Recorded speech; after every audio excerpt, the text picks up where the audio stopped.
توجہ کیجئے گا آپ، کیونکہ آپ کے قرب و جوار میں بھی ایسے لوگ ہوں گے کہ جو اس طرح کی باتیں کر رہے ہوتے ہیں، دانستہ غیر دانستہ، یا اس کے قریب کی بات کر رہے ہوتے ہیں۔ وہ کیا ہے کہ حضرت اللہ کے لیے ہاتھ، چہرہ وغیرہ کا عقیدہ رکھنا کیسا ہے؟ قرآن مجید فرقان حمید کی آیت کریمہ ہے لیسا کمثلہ شیء، اللہ تبارک و تعالیٰ کی مثل کوئی شے نہیں ہے۔ صحیح۔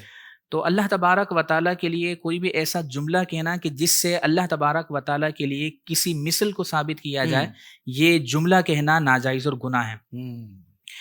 اب اللہ تبارک و تعالیٰ کے لیے ہاتھ کا لفظ کہنا کہ اللہ کا ہاتھ ہے، اس کا چہرہ ہے، قرآن و حدیث کے اندر جو اس طرح کے الفاظ آئیں، ید اللہ قرآن میں آیا، وجہ اللہ قرآن میں آیا، تو ید اللہ، وجہ اللہ، یہ جو صفات اللہ تبارک و تعالیٰ کی قرآن نے ذکر کی ہیں، ان کو صفات متشابہات کہا جاتا ہے۔ اب یہ صفات متشابہات جو ہیں یہ دو طرح کی ہوتی ہیں، ایک تو وہ ہوتی ہیں کہ جن کا لغوی معنی بھی ہمیں معلوم نہیں ہوتا اور ان کا حقیقی معنی بھی معلوم نہیں ہوتا، جیسے حروف مقطعات قرآن میں آئے، الف لام میم، ان کا نہ لغوی معنی ہمیں معلوم ہے اور نہ ہی حقیقی معنی معلوم ہے۔ اس کے بارے میں عقیدہ ہم یہ رکھتے ہیں کہ جیسا اس کا معنی ہے اس پر ہمارا ایمان ہے، سبحان اللہ۔ جو اس کا معنی ہے ہم اس پر ایمان رکھتے ہیں۔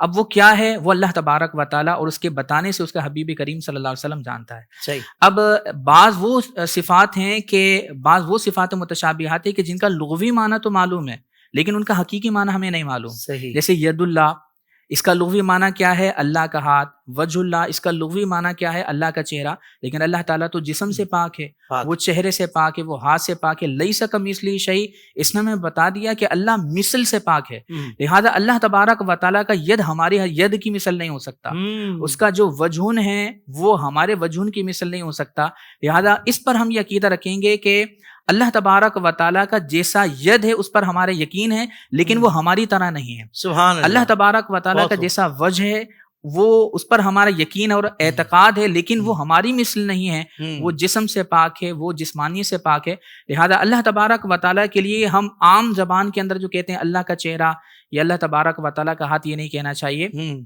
اگر کوئی اس عقیدے کے ساتھ کہے گا کہ ہمارے ہاتھ کی مثل اللہ تبارک و تعالیٰ کا ہاتھ ہے معاذ اللہ، یا ہمارے چہرے کی مثل چہرہ ہے، تو پھر یہ عقیدہ غلط ہوگا، یہ اسلامی عقیدہ نہیں ہے۔ ٹھیک ہے مفتی صاحب، تو اس کا مطلب یہ ہوا کہ ہم نے اکثر علماء کرام کو دوران گفتگو کلام کرتے ہوئے دیکھا ہے کہ جب کہیں مماثلت کا شائبہ بھی ہوتا ہے نا تو وہ کہتے ہیں کہ جیسا رب کی شان کے لائق۔ جی جی جی، یہ خوبصورت احتیاطی جملہ جی، ہمارے علماء یہی اسی طرح کا جملہ ادا کرتے ہیں کہ ید اللہ میں ہم یہ کہیں گے جیسا اللہ کی شان کے مطابق ید ہے اس پر ہمارا یقین کیا ہے۔ کہنے ہیں۔ اسی طریقے سے وجہ اللہ میں ہم یہ کہتے ہیں جیسا اللہ کی شان کے مطابق اس کا وجہ ہے اس پر ہمارا یقین ہے۔